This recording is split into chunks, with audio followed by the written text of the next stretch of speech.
पुणे में आए हैं तो पुणे वालों के लिए भी तो कुछ खास मैसेज सर। पुणे म्हणजे प्रेम। थँक्यू। पुणे म्हणजे प्रेम। पुणे म्हणजे बोल दिया, प्रेम। guys. क्या बात है, थोड़ी और पुणे आवाज हो म्हणजे जाए। प्रेम, पुणे म्हणजेच प्रेम। पुणे म्हणजे प्रेम। Love you all, thank you, good night. नमस्कार। हे दृश्य तुम्ही टीव्हीवर किंवा मोबाईलवर बघितले असतील। भारतीय राजकारणात जेव्हा एखादा मोठा नेता सभेला येतो तेव्हा सर्वसाधारण दृश्य काय असतं? चौकात चौकात लागलेले भव्य कटआउट्स, पक्षाचे फडकणारे झेंडे, कार्यकर्त्यांची जोरदार घोषणाबाजी आणि पक्षाच्या चिन्हांचा भडीमार सर्वत्र। एवढंच नाही तर नेत्यांच्या महागड्या कपड्यांवर पक्षाचे चिन्ह ठळकपणे लावलेले दिसते।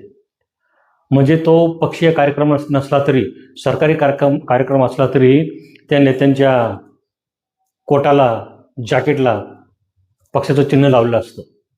पण नुकतंच महाराष्ट्राची शैक्षणिक राजधानी असलेल्या पुण्यात एक अशी राजकीय घडामोड घडली ज्याने राजकीय विश्लेषकांनाही विचार करायला भाग पाडलं। याच विषयावर आज आपण बोलणार आहोत। विषय तुम्हाला संपूर्ण समजून घ्यायचा असेल तर हा व्हिडिओ शेवटपर्यंत नक्की पहा। नमस्कार, मी सुनील गायकवाड आणि आपण पाहत आहात आवाज जनतेचा, गल्ली ती दिल्ली, जनतेच्या प्रश्नावर थेट आणि निर्भीड आवाज। मित्रांनो, लोकसभेचे विरोधी पक्षनेते राहुल गांधी यांनी पुण्यात छात्रों की गूंज या उपक्रमांतर्गत हजारो विद्यार्थिनींशी थेट संवाद साधला। पण या संपूर्ण कार्यक्रमाचं सर्वात मोठं वैशिष्ट्य काय होतं माहिती आहे? या संपूर्ण सभागृहात आणि मैदानावर कुठेही काँग्रेस पक्षाचे पारंपरिक झेंडे नव्हते, व्यासपीठावर पक्षाचं चिन्ह नव्हतं।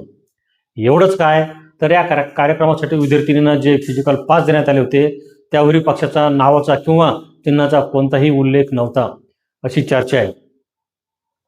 एका राष्ट्रीय पक्षाच्या ज्येष्ठ नेत्याचा कार्यक्रम आणि पक्षाचं ब्रँडिंग शून्य, हा केवळ एक योगायोग नव्हता, तर जेनची आणि आजच्या तरुण पिढीचा स्वभाव ओळखून आखलेली ही एक अत्यंत सुटसुटीत आणि रणनीतिक राजकीय खेळी होती।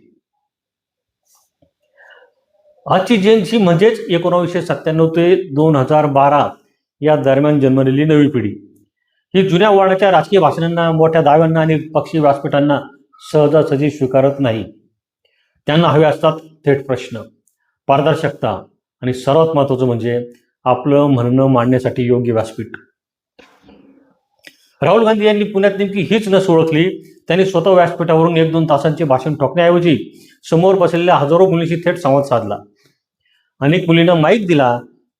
त्यांनी मुलींना थेट व्यासपीठावर आमंत्रित केलं, त्यांच्याशी नजरेला नजर मिळवून चर्चा केली आणि त्यांच्या मनातल्या शंका, राग, भीती आणि स्वप्न ऐकून घेतली। मुलींना व्यासपीठावर बोलावून जेव्हा एका मोठ्या नेत्याने विचारलं, तुम्हाला काय वाटतं, तुमचे प्रश्न काय आहेत, तेव्हा तिथल्या वातावरणात एक प्रचंड वेगळा आत्मविश्वास निर्माण झाला त्या मुलींमध्ये। अनेक मुलींनी व्यासपीठावरून व्यक्त होताना सांगितलं की राजकारणी सहसा आमचं ऐकत नाहीत, फक्त सांगायला येतात आणि आम्हालाच त्यांचं ऐकावं लागतं। पण इथे पहिल्यांदाच आम्हाला ऐकून घेणारा नेता दिसला। या संवादादरम्यान राहुल गांधी यांनी केवळ राजकीय टीका केली नाही, पक्षाचे मुद्दे मांडले नाहीत, तर सामाजिक आणि आर्थिक वास्तव मांडणारे काही गंभीर मुद्दे मुलींसमोर मांडले। त्यांनी मांडलेले प्रमुख मुद्दे काय होते हे समजून घेणं अत्यंत महत्त्वाचं आहे। राहुल गांधी यांनी विद्यार्थिनींना आवाहन केलं की तुमच्यावर लादलेली बंधने झुगारून द्या, तुमचे स्थान स्वतः निर्माण करा, मोठ्याने बोला आणि स्वतःवर गर्व बाळगा। त्यांनी आकडेवारीसह संदर्भ देत स्पष्ट केलं की देशातील महिलांवर केवळ शारीरिक हिंसा होत नाही, तर संधीचीही हिंसा होते आणि आर्थिक हिंसाही होते। सुरक्षेच्या भीतीपोटी 50% जास्त महिला नोकऱ्या नाकारतात आणि शिक्षणापासून वंचित राहतात, यावरही त्यांनी बोट ठेवलं।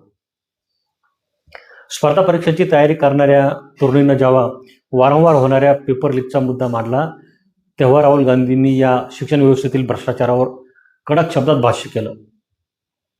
त्यांनी आरोप केला की आजच्या समाजात पुन्हा एकदा महिलांना घरात कोंडून ठेवण्याची आणि त्यांच्या स्वातंत्र्यावर मर्यादा आणण्याची मानसिकता म्हणजेच मनुस्मृतीचे विचार लादण्याचा प्रयत्न केला जात आहे, ज्याला तरुणांनी छेद दिला पाहिजे। राहुल गांधी यांच्या कार्यक्रमाने पुण्यातील राजकीय आणि शैक्षणिक वर्तुळात एक मोठं वादळ आणि नवे वातावरण तयार केलं आहे। एकीकडे या कार्यक्रमाच्या परवानगीवरून पोलिसांनी प्रशासनाकडून घालण्यात आलेल्या 30 अटींवरून वाद झाला. काही एनएसयू असेल किंवा एबीव्हीपी असेल या कार्यकर्त्यांमध्ये राडा पण झाला. तर दुसरीकडे विरोधकांनी या कार्यक्रमावर विविध दावे केले.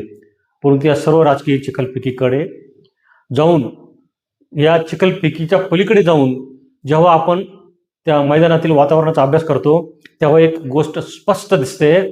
छात्रों गूंजने पुण्यातील तरुण मुलींमध्ये एक राजकीय जाणीव निर्माण केली आहे. पुणे देशाचे शैक्षणिक केंद्र मानलं जातं. देशभरातून आलेल्या हजारो विद्यार्थिनी या शहरात शिकतात.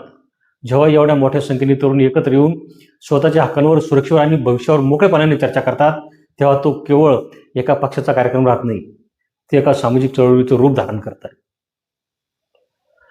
राहुल गांधी यांची ही no party flag no symbol strategy येणाऱ्या काळात किती राजकीय फायदे मिळवून देईल हे काळच ठरवेल.